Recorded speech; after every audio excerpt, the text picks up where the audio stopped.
Good afternoon everyone, আবার আমার নতুন আর একটা ব্লগে তোমাদের সবাইকে ওয়েলকাম। আজকে দুপুর থেকে ব্লগটা স্টার্ট করছি। আমি সান টান করে একেবারে রেডি হয়ে বসে আছি।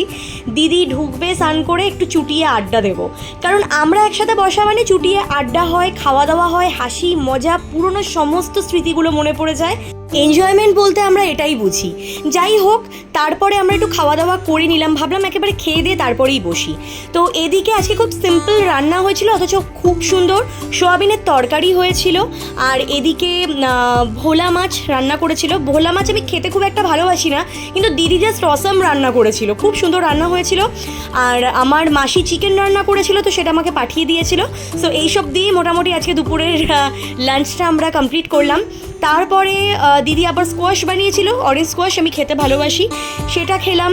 খেয়ে তারপরে চুটিয়ে কিছুক্ষণ আড্ডা টাড্ডা দিয়ে ঘুম তো আর হলো না, বেরিয়ে গেলাম বিকালবেলা একটুখানি ঘোরাফেরা করতে। ব্যারাকপুরে আসবো অথচ ঘুরু ঘুরু করবো না, সেটা তো হয় না। আমাদের আসা মানেই এদিক ওদিক চড়ে বেড়ানো। যাই হোক, আজকে যাচ্ছিলাম দিদির এক ফ্রেন্ডের বাড়িতে, আর তার আগে মাসির বাড়িতে, মানে রিমি দিদির মা, তার সাথে একটু দেখা করতে। এটা হচ্ছে ওদের কমপ্লেক্সটা, সিএমডিএ কমপ্লেক্সটা, খুব সুন্দর, ভেতরটা খুব ভালো লাগে, খুব মেনটেন করে ওরা। রিসেন্টলি বৃষ্টি টিষ্টি হওয়াতে ঘাস টাসগুলো একটু বেশিই বেড়ে গেছে দেখতে পাচ্ছি এবার এসে। যাই হোক, কমিটি থেকে সব কিছুই মেনটেন করা হয়। আমার বরাবরই ওদের এই কমপ্লেক্সটা খুবই ভালো লাগে। একদমই ওই বারাসাত রোডের ওপরেই যেটা আর কি সিএমডিএ কমপ্লেক্সটা, একদম সেখানটাতে। এই যে কমিউনিটি হলটা তোমরা দেখতে পাচ্ছ, সেখানটাতে রিমি দিদির রিসেপশন হয়েছিল। আর এই যে গলিটা, সেখানটাতে তন্ময় দাদের পুরনো ফ্ল্যাটটা, ওরা যে ফ্ল্যাটটাতে থাকে সেটা একটু এগিয়ে, আর এটা একদম পেছনে। আর এটা হচ্ছে ওদের একটা শপিং সেন্টার, যেটা সিএমডির ভেতরেই। তো ওখান থেকে ওরা প্রচুর জিনিস কেনাকাটা করে, সবই পাওয়া যায়, গ্রসারিজ, এটা ওটা সেটা সব পাওয়া যায়। আর একটু আগে ওইদিকে যে সাইডটা দেখালাম, আমরা ওই সাইডে যাব। আর এই পাশের সাইডটাতে হচ্ছে বারাসাত সাইড, মানে এদিক দিয়ে গেলে সোজা বারাসাত। আর আমরা যাচ্ছি এখন হচ্ছে টোটো করে রিমি দিদিদের বাড়ির ওদিকে, মানে চন্দনপুকুর বাজারের ওদিকে, মানে টুয়ার্ড স্টেশনের দিকটাতেই আর কি। তো ওদের বাড়ির সামনেই তোমরা দেখতে পেলে যে সিএমডি থেকে গেটটা থেকে বেরিয়েই উল্টো দিকে টোটো দাঁড়িয়ে থাকে। সো এবার আমরা টোটো থেকে নেমে মাঝখানে একটা মনে পড়লো হঠাৎ করে, যে দিদির বাড়িতে যাচ্ছি তার একটা ছোট্ট মেয়ে হয়েছে, তার জন্য আমি একটু গিফট কিনবো। তো এখান থেকে ভাবলাম এই টর্টয়েসটা নেবো। তারপরে ভাবলাম যে এরকম টার্টেল তো আমি অনেককেই গিফট করেছি, সো একটা ছোটো টেডি নিলাম, যেটা এক্ষুনি তোমরা দেখলে অরেঞ্জ কালারের। তারপরে মিয়ামোর ঢুকেছিলাম, ওখান থেকে একটু পেস্ট্রিজ নিলাম মাসির জন্য, আরও টুকটাক জিনিস আমরা নিয়েছিলাম।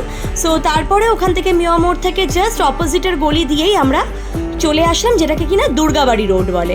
সো যেতেই যেতেই ভেতরে এখানে একটা খুব সুন্দর শিব ঠাকুরের মন্দির আছে, যেটা এত সুন্দর ডেকোরেট করা, তোমাদের না দেখিয়ে জাস্ট পারলাম না। এত সুন্দর, ভেতরে গণেশ ঠাকুরের ফটো, শিব ঠাকুরের ফটো, ওপরে দেখো কি সুন্দর একটা ইন্টেরিয়ার করা রয়েছে।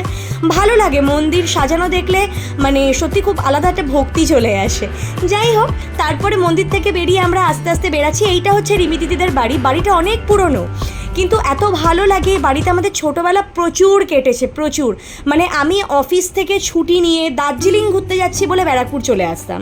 আর এই যে গাছপালাগুলো তোমরা দেখলে, এখানে প্রচুর আম গাছ ছিল। একটা সময় সেই গাছে উঠে আম পাড়া, ভেতরে ঢুকে সেই আম মেখে ছাদে গিয়ে বসে আড্ডা দিতে দিতে আম খাওয়া, আলু কাবলি মাখা, সারা দুপুর না ঘুমিয়ে সেজে গুজে ছাদে গিয়ে ফটো তোলা, প্রচুর প্রচুর পাগলামো করেছি আমরা। একটু আগে যাকে দেখলে তিনি আমার মাসি, মানে রিমি দিদির মা। উনি কোনোদিনই আমাদের কোনো পাগলামোতে আজ অবধি কোনোদিনও হস্তক্ষেপ করেননি। আর মেশো তো আমাদের অনেকদিন আগেই ছেড়ে চলে গেছেন, কিন্তু তার স্মৃতি গোটা ঘরময় জুড়ে রয়েছে। তারপর আস্তে আস্তে আমরা মাসিকে টাটা করে বেরিয়ে গেলাম, টুকটাক খাওয়া দাওয়া। আর বাড়িতে আসা মানে প্রচুর খাওয়া দাওয়া। তো যা যা আনা হয়েছিল সেগুলো সব খেয়ে দিয়ে টুকটুক করে আস্তে আস্তে বেরিয়ে গেলাম রিমি দিদির সেই ফ্রেন্ড মৌবানিদি তার বাড়িতে। তো রিমি দিদির আজ অবধি যত ফ্রেন্ড রয়েছে বা যত বান্ধবীরা, প্রত্যেকেই কিন্তু আমার ফ্রেন্ড। মানে তাদের সাথে পাগলামো করা, নাচ গান করা, ফটো তোলা, এদিক ওদিক বেরানো, খিল্লি করা, মানে কি কি করেছি, মানে ধারণার বাইরে সব কিছু। হয়তো এভাবে গল্প করে তোমাদের বোঝাতে পারবো না। তো তাদের বাড়িতে চলে এসেছি, তার একটা ছোট্ট মেয়ে হয়েছে, তাকে আজকে দেখতে আমরা এসেছি। এতদিন আমরা মোহবানিদের সাথে আড্ডা দিতে আসতাম, আজকে তার মেয়ের সাথেও আমরা আড্ডা দিতে এসেছি। কি সুন্দর একটা গুবলি বেবি। বাচ্চাদের সামনে আসলে বরাবরই মন খুব ভালো হয়ে যায়। আর যখন দেখি নিজেদের লোকজনেরাই আস্তে আস্তে বড় হয়ে গেল, মা হয়ে গেল, তখন সত্যি একটা আলাদা এক্সপিরিয়েন্স হয়। আর এই যে এদের বাড়ির পোষ্য, যে আমার মনটা আজকে টোটালি কেড়ে নিয়েছে, এদের নিয়েই মোটামুটি আজকে সন্ধ্যাটা কাটলো। আর আমার দিদি তো বাচ্চাদের এত ভালোবাসে যে কি বলবো। কেমন এক্সপিরিয়েন্স বন্ধুর মেয়েকে কোলে নিয়ে? খুব ভালো এক্সপিরিয়েন্স। এর থেকে আনন্দের আর কিছু হয় না। সব থেকে ছোটবেলার বন্ধু, তার আবার একটা ছোট্ট গুবলি, তার আবার একটা গুবলি। ছোট্ট বেবি। হ্যাঁ, ছোটবেলাটা মোটামুটি এরকম ভাবেই কাটতো, আমরা কত একসাথে এনজয় করেছি, কত খেলেছি একসাথে ছোটবেলায়, এদিক ওদিক ঘুরেছি, মানে তার কোনো মানে কি বলবো এপিসোড হয়ে যাবে, একটা বড় বড় সিজন বেরিয়ে যাবে।